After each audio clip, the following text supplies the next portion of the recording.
wanted to do a small video about my 3D printers and how I power them. I had two of them and I had them all wires all over the place.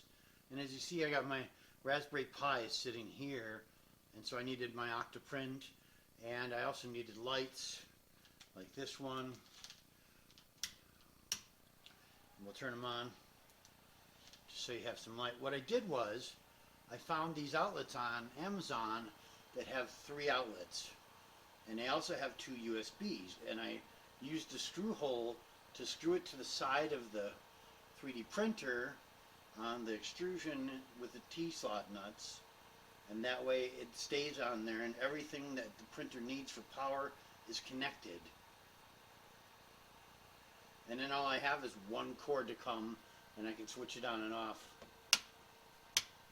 with the switch to turn everything on and off. I thought that was a good tip, so there you go.